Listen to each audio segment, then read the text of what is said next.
Assalamualaikum warahmatullahi wabarakatuh. Innal hamdalillah nahmaduhu wa nasta'inuhu wa nastaghfiruh wa natubu ilayh wa na'udzu billahi min shururi anfusina wa min sayyiati a'malina. May yahdihillahu fala mudilla lahu wa may yudlil fala hadiya lahu. أشهد أن لا إله إلا الله وحده لا شريك له وأشهد أن محمدا عبده ورسوله اللهم صل وسلم وبارك على نبينا محمد وعلى آله وصحبه أجمعين وبعد. Jemaah yang dimuliakan Allah Subhanahu wa taala, alhamdulillah kita memuji dan bersyukur kepada Allah Subhanahu wa taala atas melimpah nikmat dan karunia yang telah Allah limpahkan kepada kita. Salawat dan salam semoga tetap tercurahkan kepada junjungan Nabi kita Muhammad sallallahu alaihi wasallam, kepada keluarga beliau, para sahabat beliau dan umat yang senantiasa istiqamah di dalam menempuh jejak beliau ila yaumil qiyamah. Jamaah rahimakumullah, kita lanjutkan kajian kitab Shahih Fiqh Sunnah, yang mana kita memasuki kitab yang keempat, yakni Kitabuz Zakah. Kita telah selesaikan 3 kitab, yakni Kitabut Thaharah, Kitabus Shalah, bahkan juga Kitabuz Janazah. Dan untuk malam kita lanjutkan kitab yang keempat, Kitabuz Zakah. Az-zakah lughatan masdar zakat say' idza nama wa zada. Zakat itu masdar zakah, artinya nama wa zada. Arti zakat ada nama wa zada, tumbuh dan berkembang, itu zakat. Jika dijelaskan di dalam kitab Al-Mu'jamul Wasit, yang dimaksud zakat adalah al-barakah wan nima wat thahara was shalah. Zakat itu ada bertambah berkahnya, berkembang, suci, bahkan baik. Artinya ketika kita keluarkan zakat dari harta yang kita miliki, ketika sudah sampai nisabnya, akan bertambah berkahnya, akan berkembang harta tersebut, akan semakin suci, bersih, bahkan baik untuk harta, bahkan orang yang mengeluarkan zakat tersebut. Adapun zakat dalam definisi syar'i, hassatun muqaddaratun min malin mahsusin fi waqtin mahsusin yusarrafu fi jihatin mahsusatin. Bagian yang telah ditentukan dari harta yang khusus, di waktu yang khusus, bahkan diberikan pada orang-orang yang khusus. Jadi bagian yang khusus 2,5% dari perdagangan kita, atau 5% dari hasil pertanian kita, atau bahkan 10% daripada hasil pertanian kita, ataupun 2,5% dari ma'adin, hasil tambang kita. Khusus, tidak semuanya dikenakan zakat. Dan waktunya pun juga khusus. Kalau perdagangan itu haulnya ada 1 tahun. Demikian pula hewan ternak, haulnya, perputarannya itu 1 tahun. Adapun tanam-tanaman seperti padi dan sebagainya, maka haulnya ketika panen. Jadi setiap panen, setiap itu pula dikeluarkan zakatnya kalau sudah sampai nisab. Lupa 1 tahun 3 kali panennya, berarti zakatnya 3 kali dalam 1 tahun. Ya. Tapi kalau dagang, adapun ketika yakni ternak, haulnya, perputaran zakatnya ada 1 tahun. Adapun ma'adin, tambang atau rikas, barang temuan, maka zakatnya setiap menemukan. Begitu gali-gali parit di belakang rumah 5 kilo, berarti zakatnya 20% untuk rikas. Ya, 1/5 dari 5 kilo berapa? 1 kilo. Karena nggak perlu bondo itu. Ya, dia hanya iseng-iseng bersih-bersihkan parit di belakang rumah, dapat emas 5 kilo. Kan nggak perlu bondo itu. Makanya keluarkan zakatnya sampai 20%. Nanti akan ada penjelasannya dalam babnya tersendiri.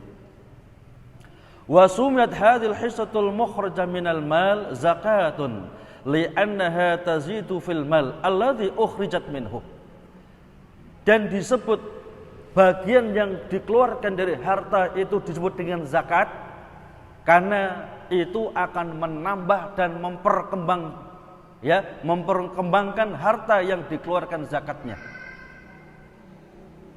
Bahkan wa tuzakki nafsal mutasaddiq, bahkan membersihkan jiwa orang yang mengeluarkan zakat. Allah Subhanahu wa taala telah berfirman di dalam surat At-Taubah ayat 103, khudh min amwalihim shadaqatan tutahhiruhum wa tuzakkihim biha. Ambil sebagian harta yang mereka miliki sebagai shadaqatan, zakat. Jadi kalau dalam dalam syar'i, dalam Al-Qur'an shadaqah itu artinya zakat. Ya. Cuman kalau shadaqah menurut kita lain. Jadi istilah dalam Al-Qur'an dengan istilah dengan kita kadang-kadang berbeda, ya. Jadi Allah firmankan khudh min amwalihim shadaqatan tutahhiruhum wa tuzakkihim biha.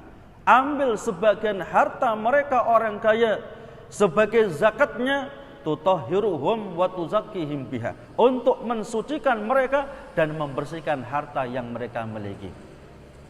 Jadi zakat itu adalah membersihkan jiwa orang yang mutasaddiq, yang berzakat, bahkan membersihkan harta tersebut. Makanya Nabi dan keturunan Nabi diharamkan memakan zakat. Nabi dan seluruh keturunan Nabi diharamkan memakan zakat. Mengapa? Karena zakat kotoran, yakni kotoran daripada kekayaan, kotoran daripada harta, dan kerabat Nabi tidak layak untuk memakan kotoran harta. Jadi zakat itu kotoran. Ibarat ayam itu kotorannya, jangan dimakan daging campur kotorannya, itu malah berbahaya. Kotorannya dibuang dulu, maka enak dimakan dagingnya. Demikian. Hukum zakat wa manzilatuha. Hukum zakat dan kedudukan zakat dalam Islam. Az-zakatu fardu ainin ala kulli man tawaffar fihi syurutu wujubiha. Zakat adalah fardu ain, merupakan kewajiban ain. Tiap pribadi wajib zakat bagi orang yang telah terpenuhi syarat-syarat wajibnya. Wa qad sabatat fardhiyatuha bil kitab wa sunnah wal ijma'. Dan telah tetap kewajiban zakat ini berdasarkan Al-Qur'anul Karim, hadis Nabi kita Muhammad sallallahu alaihi wasallam, bahkan ijma' bainal ulama. Tidak ada satupun ulama yang khilaf, yang berbeda pendapat tentang wajibnya zakat atas orang yang memiliki harta yang telah sampai pada nisabnya. Amal kitabu faqad tadafat ayatuhu fi ijabiz zakat wal inayah biha. Adapun Al-Qur'an sangat banyak ayat-ayat yang menjelaskan tentang wajibnya zakat dan pentingnya memperhatikan zakat ini. Hatta annaha qurinat bis shalah fi isnataini wa samanina ayatan. Bahkan Allah kaitkan antara zakat dengan salat dalam 82 tempat, dalam 28 ayat. Karena salat adalah haknya badan, adapun zakat adalah haknya harta. Jadi badan ini punya hak. Apa itu? Salat. Kita dikasih kesehatan oleh Allah, ya. Maka kita harus tegakkan kewajibannya, yakni menegakkan salat 5 waktu. Dan ketika kita diberikan harta yang melimpah, yang sudah sampai pada nisabnya, maka hak harta dikeluarkan zakatnya. Allah Subhanahu wa taala telah berfirman dalam surat Al-Baqarah ayat 110. Allah firmankan waqimus sholata wa atuz zakata, dan tegakkan salat dan keluarkan zakat. Allah kaitkan antara salat dengan zakat. Waqimus sholat wa atuz zakat. Tegakkan salat dan keluarkan zakat. Demikian pula Allah firmankan khudh min amwalihim shadaqatan tutahhiruhum wa tuzakkihim biha. Wa 'azzamal wa'ida al-suhal fi ikhrajiha. Dan Allah ancam dengan ancaman yang sangat keras atas orang yang bakhil tidak mau untuk mengeluarkan zakatnya bagi orang yang telah sampai pada nisab hartanya. Allah firmankan, walladzina yaknizuna adh-dhahaba wal fiddata wa la yunfiqunaha fi sabilillah fabashshirhum bi'adzabin alim. Orang-orang yang menumpuk-numpuk emas dan perak, menimbun-nimbun emas dan perak dan tidak mengeluarkannya di jalan Allah, tidak menerbangkannya di jalan Allah Subhanahu wa taala, fabashshirhum bi'adzabin alim. Maka kasih kabar gembira bagi mereka dengan azab yang sangat pedih. Apa itu? Yauma yuhma 'alaiha fi nari jahannam fatuqwa biha jibauhum wa junubuhum wa dhuhuruhum hadza ma kanastum li anfusikum fadhuqu ma kuntum taknizun. Jadi pada hari emas dan perak yang mereka timbun-timbun itu dipanaskan di neraka jahanam. Fatuqwa biha jibauhum wa junubuhum wa dhuhuruhum.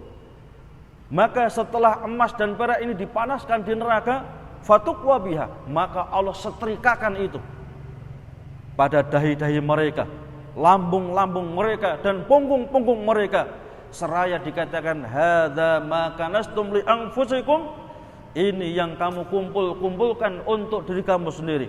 Fadhuqu ma kuntum taknizun, maka rasakan akibat apa yang telah kamu kumpulkan dari harta-harta tersebut. Adapun dalam hadis Nabi kita Muhammad sallallahu alaihi wasallam disebutkan di dalam hadis yang sahih riwayat Imam Al-Bukhari dan juga Imam Muslim, wasiat Nabi kita Muhammad sallallahu alaihi wasallam kepada sahabat yakni Mu'adz ibn Jabal ketika beliau diutus oleh Nabi ke negeri Zaman. Jadi Nabi mengutus salah seorang ulamanya sahabat, orang yang paling ngerti masalah halal dan haram, yakni Mu'adz ibn Jabal ke negeri Zaman. Kemudian Nabi berpesan kepada beliau, innaka ta'ti qaum ahlil kitab fa'tuhum ila sahadati alla ilaha illallah wa anni rasulullah. Wahai Mu'adz, engkau akan berdakwah kepada mereka orang ahli kitab. Yang dimaksud ahli kitab adalah Yahud wan Nasara. Tetapi dalam hadis ini Nabi pesankan supaya Mu'adz ini mempersiapkan diri. Mengapa? Karena mereka orang ahli kitab adalah orang yang sudah pernah Allah berikan ilmu, yakni kitab Taurat dan Injil. Mereka memiliki ilmu, maka seorang dai yang hendak menyeru kepada mereka maka harus mempersiapkan diri. Tidak boleh bonek, nekat, yang penting kendel, yang penting wani, nggak punya ilmu, Karena kita berdakwah itu seperti berperang di jalan Allah. Kalau kita tidak punya senjata, apa yang kita gunakan? Maka seorang yang dai wajib untuk mengilmui berkaitan dengan din ini. Kemudian wasiat Nabi, hendaklah yang kamu serukan pertama kali supaya mereka bersyahadat alla ilaha illallah wa anna Muhammad Rasulullah. Dakwah tauhid. Dan inilah dakwahnya para rasul. Yang pertama kali diserukan dakwah tauhid agar umat faham makna la ilaha illallah Muhammad Rasulullah. Berapa banyak orang yang kurang paham tentang kalimat tauhid ini, mengucapkan la ilaha illallah tapi jimatnya tetap, sikap juga tetap, sesuatu yang diagung-agungkan selain Allah sebagai tandingan bagi Allah tetap. Jika ketika bepergian jauh, dia lupa nggak bawa sikapnya, nggak bawa jimatnya, dia berani pulang gitu. Mengapa? Dia jauh lebih tawakal kepada jimat dan sikapnya melebihi tawakal kepada Allah. Kemudian fa'inhum ata'u lidzalik fa'alimhum annallaha azza wajal iftar alaihim khamsa shalawatin fi kulli yaumin wa lailah. Ketika mereka telah mentaati kamu untuk bersyahadat alla ilaha illallah wa anna Muhammad Rasulullah, maka kabarkan kepada mereka Allah telah wajibkan atas mereka untuk sholat 5 waktu dalam sehari semalam. Fa'inhum ata'u kalidzalik. Kalau mereka telah mentaati kamu wahai Mu'adz, fa'alimhum annallaha ta'ala iftardu alaihim shadaqah fi amwalihim tukhadhu min aghniyaihim fauturatu ila fuqaraihim. Kalau mereka telah melaksanakan, mentaati, maka habarkan kepada mereka bahwasanya Allah wajibkan kepada mereka untuk mengeluarkan zakat dari harta yang mereka miliki.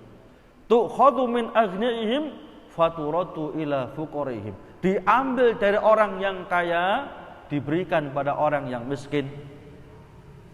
Jadi orang yang wajib zakat itu orang yang kaya. Kalau belum kaya belum zakat itu. Ya. Kalau seorang petani sudah bisa panen sampai 1 ton, apalagi puluhan ton, berarti petani yang kaya itu, bahkan kaya raya. Sekali panen sampai puluhan ton, maka dia diwajibkan untuk keluarkan zakatnya. Berapa zakatnya? Kalau air itu adalah tadahudan, artinya dia tidak perlu ngocori, tidak perlu biaya. Seperti di Lumajang ini, ini zakatnya Lumajang yang kota di sini. Saya lihat pengairannya luar biasa itu. Padi nggak perlu repot-repot dikocori, langsung ada sungai. Maka zakatnya adalah 10%, bukan 5%. Loh Pak, kan nggak hujan. Walaupun nggak hujan kan airnya enak itu, sama nggak perlu ngocori itu. Jadi yang dimaksud yang itu adalah dari air tada hujan, itu artinya akar daripada padi itu nggak repot-repot untuk cari air, nggak butuh biaya untuk cari air, kecuali kalau jangan harus pakai mikul atau mungkin pakai diesel, maka zakatnya cukup 5%. Tapi kalau pengairan yang luar biasa, saya lihat di Lumajang luar biasa ini, panen bisa 3 kali, bagus-bagus terus, hampir-hampir nggak pernah nggak bagus, itu zakatnya 10%, bukan 5%.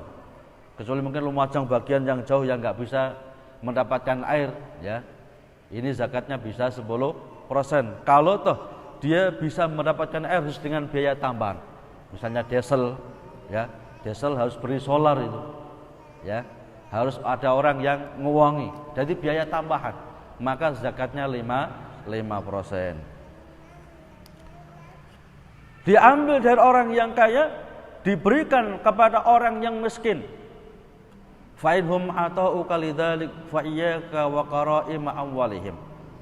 Kalau mereka sudah mentaati kamu untuk mengeluarkan zakatnya, hati-hati kamu wahai Mu'ad. Jangan mengambil harta yang istimewa bagi mereka.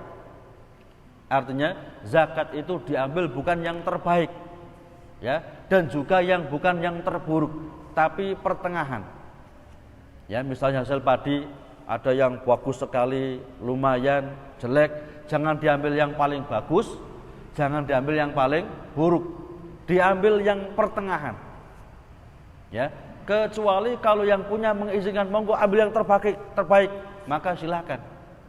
Tapi kalau tidak, yang ngambil zakat mengambil yang pertengahan. Seperti kambing pun juga gitu, jangan yang terlalu gemuk, jangan yang terlalu kurus, yang sedang. Kecuali kalau yang punya, monggo yang gemuk saja, jangan yang sedang-sedang misalnya, maka boleh.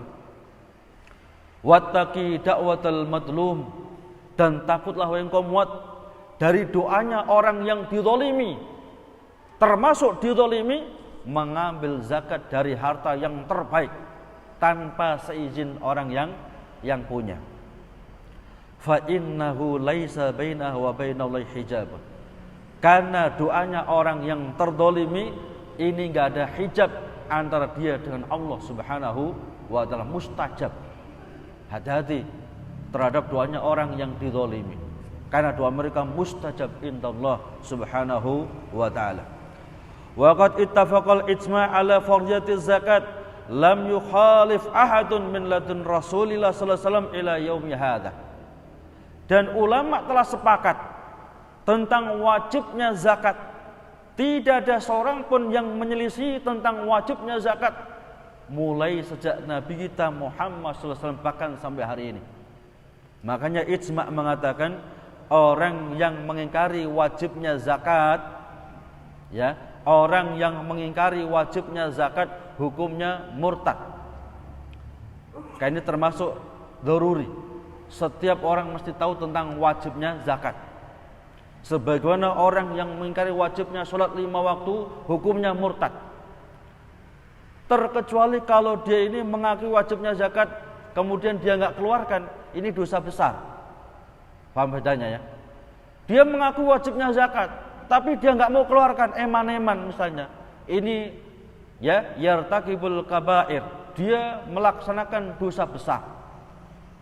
Tetapi tidak keluar dari agama Allah Subhanahu wa ta'ala. Wa amma manzilatuha minad-din, adapun kedudukan zakat dalam agama kita Islam, faz-zakatu ruknun min arkanil Islamil khamsah wa hiya salisatu da'aimil Islam ba'da syahadataini was-shalah.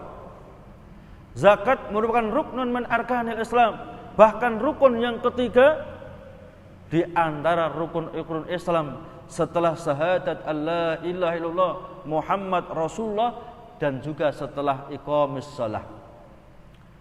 Nabi kita Muhammad sallallahu alaihi wasallam sabdakan di dalam hadis riwayat Bukhari dan Muslim, bunyal islamu ala khamsin syahadati alla ilaha illallah wa anna Muhammad Rasulullah wa iqamis shalah wa ita'iz zakah wa shaumi ramadan wa hajjil bait liman istata'a ilaihi sabila. Dibangun Islam atas 5 pondasi pokok. Yang pertama syahadat alla ilaha illallah Muhammad Rasulullah, menegakkan sholat. Yang ketiga yang kita bahas adalah keluarkan zakat.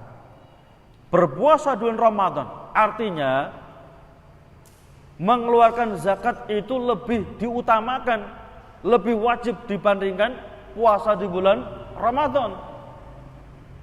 Bahkan lebih wajib dibandingkan orang melaksanakan ibadah haji. Karena mengeluarkan zakat rukun Islam yang ketiga, puasa bulan Ramadan rukun Islam yang keempat, adapun haji bagi yang mampu rukun Islam yang terakhir yang kelima. Walidha kana Nabi sallallahu alaihi wasallam ya'khudhu 'ala sahabah al-bai'a 'alaiha. Oleh karena itu Nabi kita Muhammad sallallahu alaihi wasallam mengambil sumpah atas sahabat yang masuk Islam, di antaranya supaya mereka mau keluarkan zakat. Ya, dari Jabir ibn Abdullah beliau mengatakan bayatun nabiyya sallallahu alaihi wasallam ala iqamis shalah wa ita'iz zakah wa nushi likulli muslim. Saya telah membayat Nabi agar saya tetap menegakkan salat 5 waktu, mengeluarkan zakat dan memberikan nasihat kepada setiap orang muslim.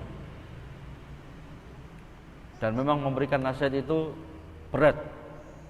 Ya. Apalagi melarang dari yang bid'ah, maka semakin berat. Kalau kita mengajak monggo kita sholat, mungkin hanya 1-2 yang protes. Tapi kalau jangan berbuat syirik, jangan berbuat bid'ah, ini rame-rame banyak yang protes itu. Ya, titik bid'ah. Ya, mana yang sunnah? Yang sunnah sangat banyak. Ya. Makanya nggak ngerti mana yang sunnah, mana yang bid'ah, harus belajar di sini. Harus belajar. Dituntut. Kita dituntut untuk thalabul ilmi, ya. Karena banyak dalam syariat Islam yang mungkin baru kita ketahui, baru kita dengar, ya. Demikian. Bahkan wa amara alaihi salatu wassalam bi qitali man na'az zakah. Biqitali mani'iz zakah. Nabi perintahkan untuk memerangi orang yang tidak mau keluarkan zakat. Di dalam hadis yang sahih riwayat Imam Bukhari dan Muslim, Nabi sabdakan umirtu an uqatilan nas hatta yashhadu an la ilaha illallah wa anna Muhammadar Rasulullah wa yuqimus shalah wa yu'tuz zakah. Fa idza fa'alu dzalik asamu min dimahum wa amwalahum wa hisabum 'ala Allah taala. Nabi sabdakan, aku diperintahkan oleh Allah untuk memerangi manusia sampai mereka bersyahadat alla ilaha illallah wa anna Muhammad Rasulullah. Ya. Jadi ketika Nabi berkuasa di negeri Madinah, yang disebut dengan negara madani. Orang-orang menyebut dengan pemerintahan madani, di mana penduduknya Muslim, Yahudi, Nasara. Orang Yahudi, orang Nasara diberikan kebebasan. Dia boleh beribadah sesuai agama mereka dan juga tetap beragama sesuai agama mereka. Khusus orang Yahudi dan Nasara diberikan kebebasan untuk tetap memeluk agama mereka, melaksanakan syariat agama mereka, tetapi tiap tahun harus mengeluarkan pajak. Jadi setiap tahun mereka harus keluarkan pajak. Berapa ukurannya? 1 dinar. 1 dinar itu kalau digramkan emas muda, ya, kira-kira 8 gram emas muda. 1 gundul 8 gram emas muda. Kalau anaknya 10 ditambah ibunya dan bapaknya berarti 12 orang. Dan itu enggak boleh titip kepada ayahnya, Pak, titip Pak, semuanya harus berangkat untuk menunaikan zakat. Enggak boleh titip. Mengapa? Mereka telah diberikan keamanan, kebebasan dan sebagainya, bahkan diberikan nikmat yang luar biasa oleh Allah, cuma mereka tidak mau beragama, yakni beriman kepada Allah dan Rasulnya Muhammad sallallahu alaihi wasallam. Adapun selain mereka, kalau selain orang Yahud wa Nasara, maka hanya 2 pilihan. Kalau tidak mau masuk Islam, mereka akan diperangi sampai titik darah penghabisan. Jadi untuk selain Yahud wa Nasara, maka hanya 2 pilihan. Kalau mereka mau damai harus masuk Islam. Kalau tidak, maka perang sampai titik darah penghabisan. Ini namanya negara madani. Pemimpinnya Islam, negaranya Islam, tapi tinggal di negara itu ada Yahudi, ada Nasara, dan hidup berdampingan dan kaum muslimin. Selama mereka amanah, ya, maka mereka mendapatkan jaminan keamanan, ya, dari pemerintah kaum muslimin. Jadi Nabi sabdakan, aku diperintahkan oleh Allah untuk memerangi seluruh manusia sampai mereka mengatakan la ilaha illallah Muhammad Rasulullah, menegakkan salat, keluarkan zakat. Faida falu dzalik. Ketika mereka sudah melaksanakan ini, asamu minni dimahum wa amwalahum, terjaga darah mereka dan harta mereka. Ya, terjaga darahnya dan juga harta mereka. Makanya enggak boleh, ya, ini non muslim diambil hartanya, nyolong itu, potong tangan, ya. Jadi kadang-kadang kan ada salah pemahaman, ini milik non muslim boleh diambil, enggak boleh, ya. Dijaga harta mereka dan juga dijaga darah-darah mereka, illa bihaqqiha, kecuali dengan haknya. Artinya ketika hak harta itu keluarkan zakatnya, mereka enggak mau keluarkan zakat, maka diambil zakat dengan paksa, ya, karena itu haknya harta. Kalau mereka, ya, tidak mau sholat padahal sholat adalah haknya badan, maka mereka dipaksa untuk sholat, bahkan dikasih jeda waktu istitaubah, mungkin dikasih 2 bulan untuk bertobat supaya sholat kembali. Tapi setelah 2 bulan kok tetap tidak mau sholat, langsung eksekusi mati, ya. Lah kalau demikian gimana ini? Banyak orang yang nggak sholat ini. Makanya kalau ingin pemimpin seperti Abu Bakar, Umar, masyarakatnya juga harus masyarakat di zaman Abu Bakar dan Umar, ya. Kita ini ingin cari yang hebat-hebat, cuman kita sendiri juga, ya, hanya semacam itu. Ketika kita ingin memiliki pemimpin yang baik, maka dimulai dari kita, masyarakat yang baik, ya. Wa hisabum 'ala Allah taala, adapun hisabnya nanti di hadapan Allah Subhanahu wa taala. Waktu tinggal berapa menit? 8 menit. Mungkin tanya jawab. Monggo silakan.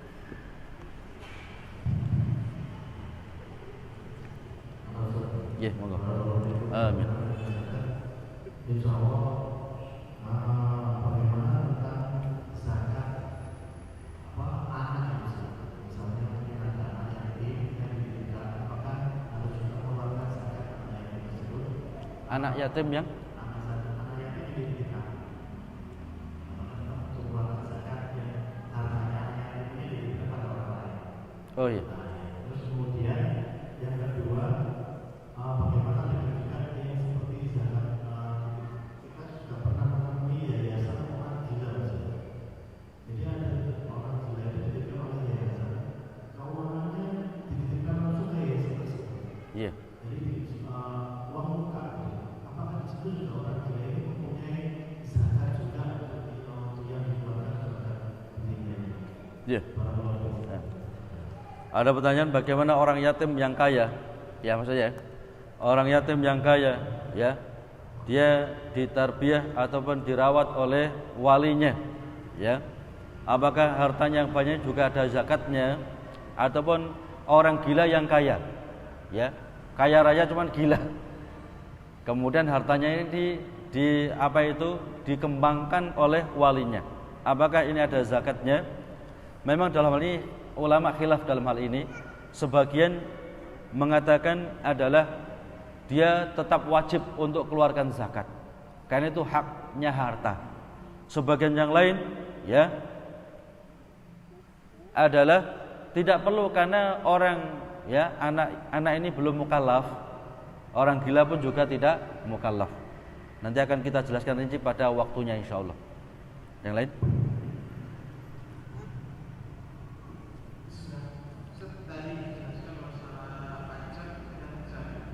Iya.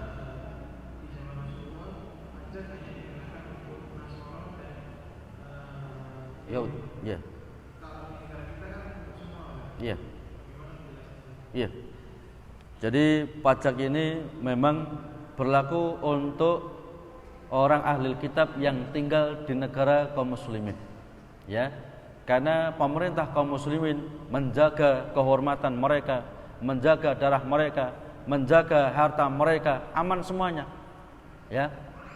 Dan sebagai imbalannya mereka harus keluarkan pajak. Bagaimana dengan yang dipajak ini juga muslim, ya? Kalau pajak, ya, kita harus keluarkan. Kalau nggak keluarkan nanti masuk di timur alun-alun. Ya. Jadi keluarkan, cuman niatkan untuk membantu kaum muslimin, membantu pemerintah kita, ya. Jadi niatkan pajak ini untuk membantu kaum muslimin, membantu pemerintah dalam memakmurkan masyarakatnya. Cuman ini ada hitungannya nanti di yaumil qiyamah. Itu termasuk harta yang diambil dengan tanpa hak. Yang lain? Monggo.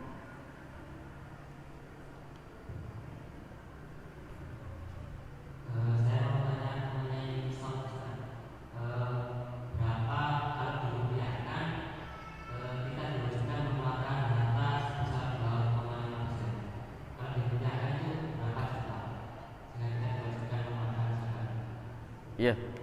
Jadi kalau emas itu ketika sudah sampai 20 dinar, ya. Kalau perak ketika sudah mencapai 200 dirham.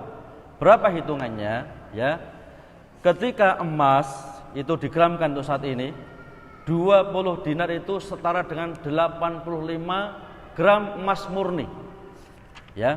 Jadi kalau 20 dinar itu emas murni 24 karat itu 85 gram. Sekarang kalau emas murni 1 gramnya berapa? Tanya penjual emas itu. Sekarang 1 juta Pak, misalnya 1 juta. Berarti kalau perdagangan sudah mencapai 85 juta, keluarkan zakat. Ya, hitungannya emas. Dan emas itu, ya, apa itu termasuk yakni mata uang yang paling stabil. Paling stabil. Paling kalau naik setahun sekali gitu, ya kan? Adapun ketika yakni digramkan emas muda, emas kira-kira 18 karat itu senilai 113 gram. Ya, jadi kalau emas muda 18 karat maka nilainya kira-kira 113 gram. Sama tanya sudah. Berapa kalau emas 18 karat misalnya. Tapi kalau 21 karat ya, maka nilainya 97 gram. Ya. Jadi jangan kalikan, oh dagang saya ini sudah nilai ini, kalau betul berarti sudah zakat. Ya, kalau belum maka belum. Cuman dipotong utang. Ya, jadi apa itu? Barangnya senilai berapa, yang dihutangkan berapa, ya. Kemudian kita hutang berapa, dikalkulasi sudah. Di situ baru keluarkan zakatnya. Bisa paham ya? Nanti lebih rincinya ikuti kajian kitab ya ini zakat ini supaya jelas betul. Ya monggo. Cukup?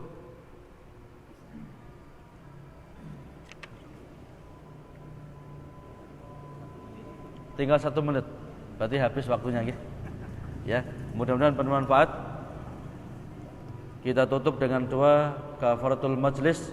Subhanallah hamdika asyhadu an la ilaha illa anta astaghfiruka wa atubu ilaik. Assalamualaikum warahmatullahi wabarakatuh.